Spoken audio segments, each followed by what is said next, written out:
Always true.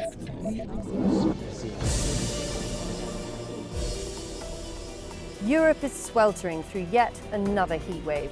The question is no longer whether climate change is happening, it's whether our cities are ready for it. For generations, architects designed for the climate they knew. Now, they're being asked to design for the climate we're creating. As homes overheat and cities retain heat long after the sun goes down, the way we've built urban life is being put to the test. So is it enough to rethink individual buildings, or is it time to rethink the very blueprint of our cities? I'm Charlie Angela in London, with a skyline shaped over centuries, now suffering through heat waves. My guest argues that we already know how to build cities that are cleaner, cooler and heat resilient. The question is, why are we failing to do it? Architect, sustainability expert, Time 100 climate leader and recently appointed officer of the Order of the British Empire, Mina Hasman, talks to Al Jazeera. Mina Hasman, welcome to Talk to Al Jazeera and congratulations on your OBE in June. I'm interested to know what this recognition means to you personally and what message you think it sends about the importance of climate resilience in buildings. Thank you so much. It's been my honor to be here to have that conversation with you. And I think the OBE, when I was first informed about it, I was shocked because I did not. I thought it must have been a mistake. I did not really understand the sort of the implications that it has on me now that I get to absorb it a little bit more with time. I understand the responsibility it is putting on my shoulders in a nice way. And I think maybe before I talk about that responsibility, I think it's important to recognize that this OBE and even this has happened a few years ago when I was recognized in the Time 100 Climate Leaders list. Those sort of kind of recognitions, even though my name is there on those recognitions or lists, I see this as an opportunity for architects to really become the voices of the future of the built environment more so than ever before, and with addressing climate change at the center of the conversation and of the decision-making process. So I see this as an opportunity for us to really shoulder the responsibility that we need to have, and I see it as a responsibility as well as a recognition, and I'm thrilled to be recognized in this space for the relentless sort of hours and passion that I've been injecting into the work that I do every day, whether it's working at projects at SOM or the industry voluntary initiatives that I've been leading over the last few years. So I'm interested to know where you started, and I understand you've talked about your fascination for how people adapt their architecture to their climate, beginning at a very early age. Tell us a little bit about that moment and what impact it had on you. Of course, I would be happy to. And I realize it only now as a grown adult that sort of the passion for sustainability was instilled in me at a very young age, subconsciously.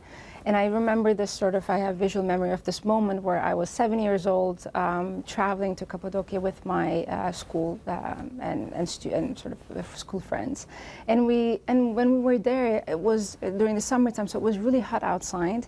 But inside, in these sort of cave structures, I was feeling very cold. I actually remember putting on a jacket, and I did not understand why, when it was so hot outside, how could we be cold inside in this sort of enclosed space? And I realized there and then, perhaps subconsciously now I'm describing it as such, that the built environments really shape how we feel and perceive temperatures, let alone sort of that also shapes our experiences and the quality of the sort of the life that it provides. And over the years, that was just first instant. And over the years, I started observing, perhaps again subconsciously, the impact that the built environments had on me as I was visiting them, more from a sort of sensorial and biological perspective, and whether I was feeling cold or hot, and understanding how the outdoor temperature was sort of responding to, or not reflecting the interior environment and how it responded to the people's well-being. And eventually, over the years, when I started studying architecture, I came across one of my dear professors who's no longer with us, but he was so passionate about sustainability, and he talked about the importance of building orientation, sort of the design of the envelope and the massing design of the building, and how that really can drastically change how one perceives the outdoor temperatures inside.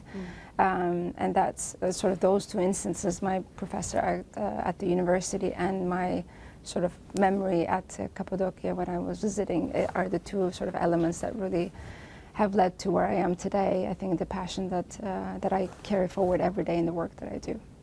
Do you think we've lost a lot of that learning from those ancient building practices in architecture today, of how to adapt to our climate? I think I don't want to say we lost it. I think we were choosing not to remember it because that knowledge exists, and those are the first things they teach us. And I still believe today in the architecture schools they teach everyone on how to, we call it vernacular architecture, how to design to respond to a local climate and context. But I think we choose not to remember it, and I say that in the nicest way. There are some exemplary projects and many others that I'm fortunate enough to work here at SOM in international context, but I think it's not consistent across the industry, and I do hope that we can choose to remember them because we already have the knowledge in us to remember them and to implement them in practice. So Europe is experiencing increasingly intense heat waves at the moment. Do you think we're still building for yesterday's climate rather than tomorrow's, and what do you think needs to change most urgently? I think for sure we're still designing the way that sort of our industry works, not only in the UK and Europe but around the world. It works that it relies on weather patterns and weather data of history, of the past history, and even if it's recent past history, it's still not reflecting to what we're experiencing today and what we'll be experiencing in the future. So I would say the building regulations definitely would need to be much more forward-looking and holding accountable the designs that are being delivered to really adapt that changes that are going to inevitably happen, whether we want it or not. And the heat waves that we're experiencing right now, even though we see them as sort of extreme events and one-offs or anomalies, they are not anomalies. I think they are a part of our, especially in Europe, Northern Europe, they're a part of our new climatic reality. We see in the UK since May, we've been having heat waves almost every week. And climate scientists have been informing us all of those changes, how we will experience more extreme heat events, more frequently long-lasting with a greater impact. But I think we have not really taken that taking that in as much as we could have in the past. And now we're trying to react and respond after the heat waves happen rather than proactively anticipating on how to address them before they can happen.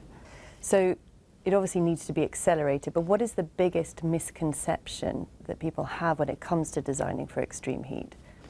I think the biggest misconception is that we still believe that it's just going to be a one-off event, that it's not going to be a day-to-day sort of experience of our lives moving forward. And I think that's the part that prevents us progressing and accelerating the solutions we already have in place at scale, because we believe it's not going to happen every day or frequently.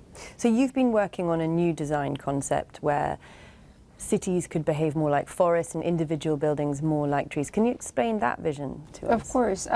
In that one, we were actually trying to very much, this is an urban sequoia sort of concept that we called urban sequoia that we launched at COP21 in Glasgow a few years ago.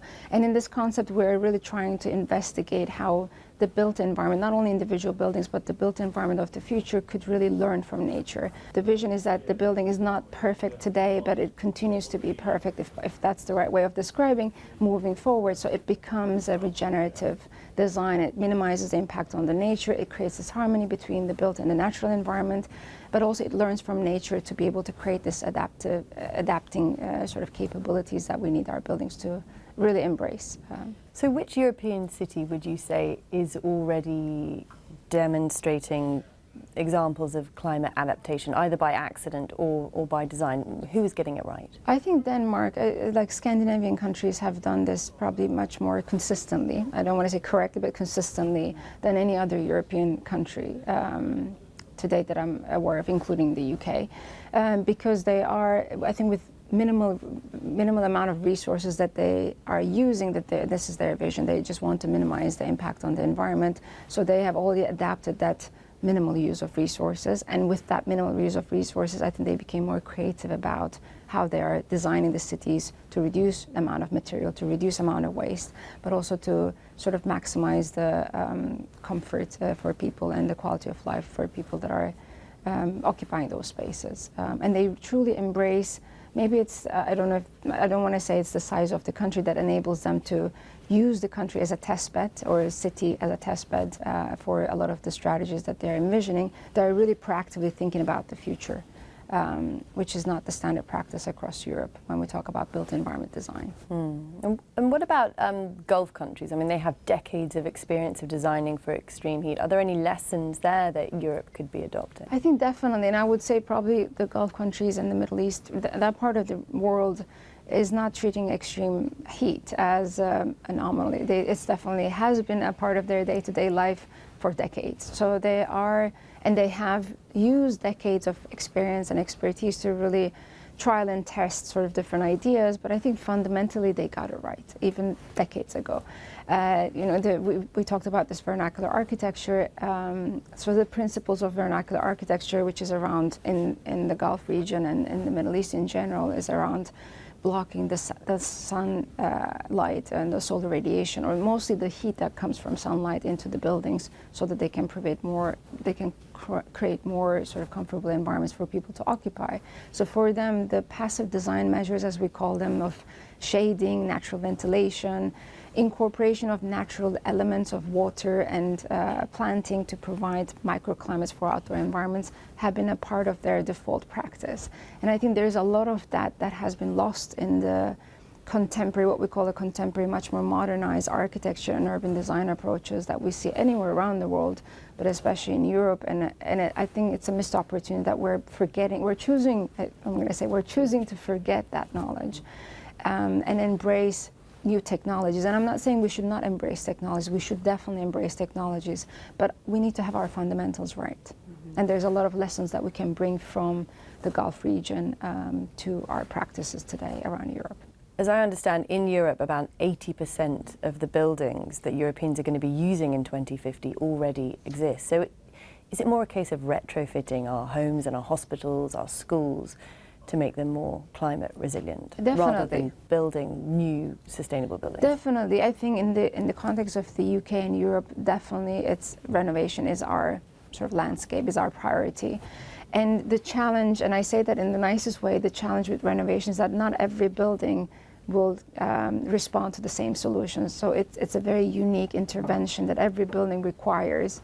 Even in the city of London, you may have buildings next to each other, but even those two buildings side by side will have different interventions to get to them the same level of performance. So I think our industry definitely needs to focus much more on how we're going to accelerate those quite unique and multiple solutions that we need to look at when we consider the retrofit challenge we have at hand, especially when we look at the scale of the challenge and the speed that it needs to take place in terms of transformation of the built environment. Yes, you make that point, you know, not all buildings are equal, which means, you know, extreme heat doesn't affect everyone equally.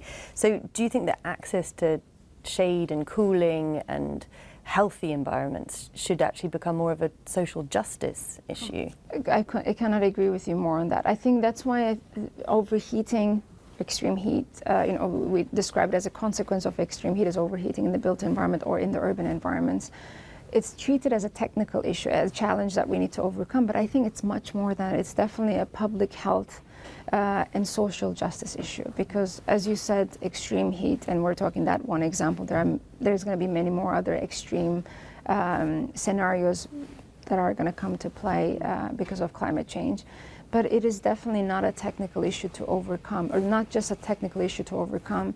And I think it needs to be treated with the same seriousness of health issues, of structural stability or fire risks or accessibility that we think of as fundamentals when we design the built environment. Because we would never accept a building that ignores fire safety or accessibility.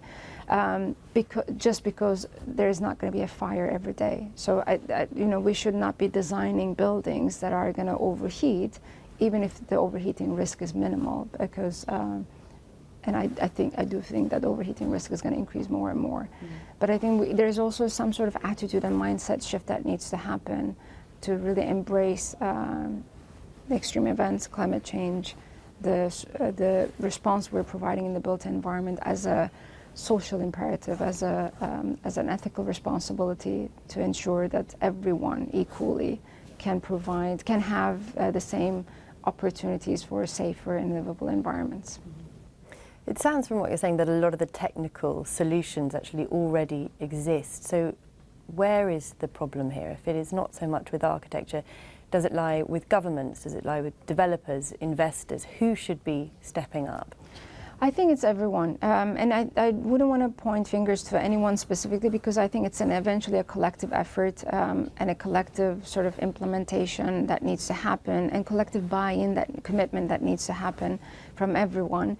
But of course, maybe just to emphasize the importance of regulations, because regulations really can scale the acceleration of implementation of these solutions from overnight. Like if there was a regulation tomorrow that said, this is the minimum criteria you need to meet, whether an investor or an architect or a planner believes in that or not, they will have to do it because it's part of the regulation. So I think the government, even though I say everyone needs to contribute, I think government really plays a key role in accelerating the implementation of that change.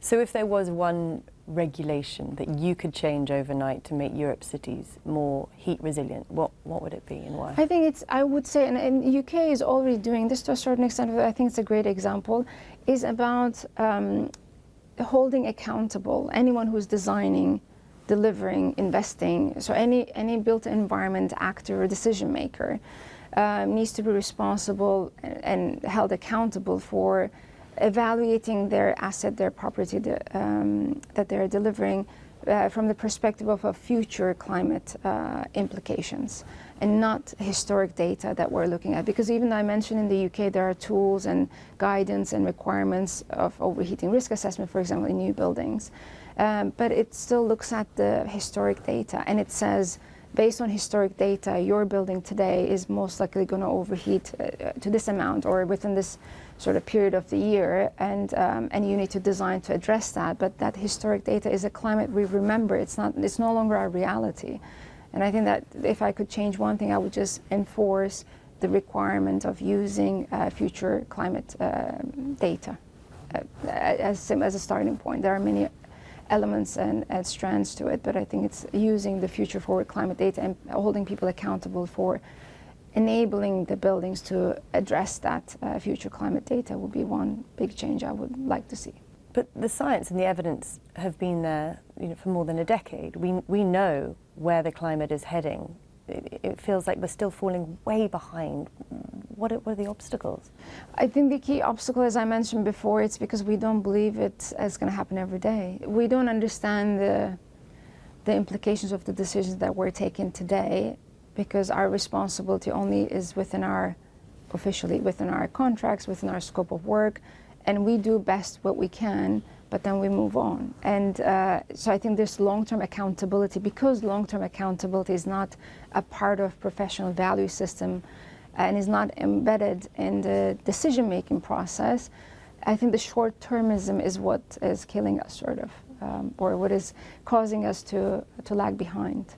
You work for one of the world's largest architectural firms, designing huge commercial projects, and some critics would argue that perhaps architects are not best placed to be commenting on this. What would you respond? I would say exactly the opposite, because, and I'm really blessed to have the opportunity to work in such complex, large scale, also small scale, but large scale complex projects internationally in a company that we're celebrating our 90 years this year globally and 40 years in London. So we have a quite extensive experience and impact on the environment. And I take that personally, I take that as a responsibility, that it needs to be myself and my colleagues and many others around the world that is working, not at SOM, but in many other architecture practices that are delivering this scale of impact of portfolio, to really take the ownership to talk about how we can reverse the sort of the worst impacts we can create in the buildings that we're designing, because we're inevitably creating an impact on the environment. And it's really important for us to not only shoulder that responsibility, but also to find solutions on how we can make the impact as minimal as possible. And therefore, I think architects especially sit at the center of that conversation and are the ones that need to be not only sort of taking that responsibility to progress their own work, but also translating what that means to the society, because we are the ones who are shaping these buildings where people live and occupy, and how cities function and how buildings sort of operate. And it's really important for us to be that advocate and voice for unpacking quite complex climate science, design, and political requirements that we need to embrace all in tandem. But you spoke about how regulations aren't holding us to account as stringently as they should be. So are you saying that architects are better at policing themselves in a way and reaching those regulations without being asked? I think we have to do that, because we cannot wait for regulations to change, even though I would love that. We cannot wait for regulations to change to really push our sector forward. And we need, even if it's an exemplary handful of buildings that we see happening over the last few years, and there are many examples that I've been fortunate enough to work at SOM for, to really set an example of how, and not the solution, but how a solution could be offered. Because I think without that hope, and without really that rigor in terms of delivery of design engineering, we will be standing still, and I don't think we can afford that. Do you think governments are spending more time responding to disasters than actually preparing for the ones that are coming? I think when it comes to climate change, and in the context of maybe let's talk about the extreme heat that we see very frequently in the UK nowadays, I would say probably yes, because the building regulations haven't been adapted to address, and the extreme heat events we've been experiencing for the last few years, it's not something new. It's not this year that we're experiencing. And I would have hoped that there will be a greater change in the building regulations to demand a greater attention and accountability on addressing extreme heat and adapting buildings, designing buildings to be adapted to extreme heat. Could you just explain, when it comes to cities, what it is about our cities that make them so unresilient to these heat waves, especially in Europe, that we're experiencing? Why are they trapping heat? Why are they releasing it so slowly? What is it that is creating this really uncomfortable environment and dangerous environment for a number of people? It's predominantly, so the urban heat is built up with hard surfaces that we're creating, both in the buildings but also roads. So the lack of vegetation and integration of natural sort of elements, whether it's water bodies or parks and sort of greenery, is the main reason why we are experiencing the heat we're experiencing in the same way as today. But also is because we're building very densely in cities. And there are two sides of that story. One is that we need to build dense so that we can minimize carbon emissions associated with travel, people traveling from outside of a metropolitan area to a metropolitan area where they work, they go to school and so forth. So it's almost a counterintuitive. One would say, let's not build dense because the density of the hard surface of the built environment is what causing the heat buildup. But then we would say, no, let's build dense because that's going to reduce that's a fundamental climate mitigation strategy to reduce carbon emissions associated with travel. So I think we need to find the sweet spot between the two, but it's the density of the built environment and the lack of incorporation of nature-based solutions within the built environment is what's causing the predominantly from the surface, what's causing the urban heat buildup. The second sort of part of it is that there is a lot of energy that we're using. And because of that energy use, there is inevitably an urban heat buildup that is experienced every day in buildings and in cities. So listening to that makes me wonder how much AI is changing your industry in terms of modelling and looking at the future and inputting all of that data and working out how buildings should be adapted. AI is definitely helping us, I think, to have that more predictive and proactive approach when it comes to understanding the future sort of projections of the future trajectories that we may be able to see, both from a climate perspective but also from a context perspective, in terms of how many sort of buildings are anticipated to be built up or overbuilt in a neighborhood to accommodate a certain population growth, for example. So it's definitely helping us to be much more informed, faster informed, not necessarily always correctly informed. So I think there is a fine line of how we utilize AI as a key resource to help inform us make informed decisions. But I think it is definitely accelerating the knowledge gathering that we we have compared to pre-AI world where there will be months or weeks or years of research that go into and collation of all that information coming from different sources, climate science and regulations and built environment context and so forth. So it is definitely making our workflows much more sustainable from that perspective. But it is also it still requires, I think the solutions we're offering and that we will continue to offer, it still requires that integrated intelligence that comes from bringing together different key stakeholders from beyond the built environment sector. I think that's probably one sort of success ingredient of the future, is that we need to learn from other sectors and other industries and bring solutions that may have worked in a different scale and format in another sector and try to apply it in the built environment sector to deliver the solutions that we need. You're obviously incredibly passionate about this subject. Do you see your role shifting slightly from traditional architect to a stronger public advocate for climate resilient cities? I think for sure. I love architecture, and there's so much that I learned in the process of becoming an architect and practicing as an architect over the years. And I think that will never leave me. It will always be a part of my future, but I believe a lot in climate advocacy. And I also believe that architects should be much more of climate advocate and much more vocal about delivering the right messages and translating this quite complex context to everyone, because we need everyone, including those that are outside of the built environment sector, to shoulder the responsibility and to really move the needle and progress the acceleration of the transformation of the built environment. And this includes people that are living in the buildings that we're designing or working. And I think for that reason, I really believe in climate advocacy. I really believe in sort of the right storytelling to connect with people, the right sort of bringing sort of quite complex technical knowledge to a common language. And I think that's where the public forums are for.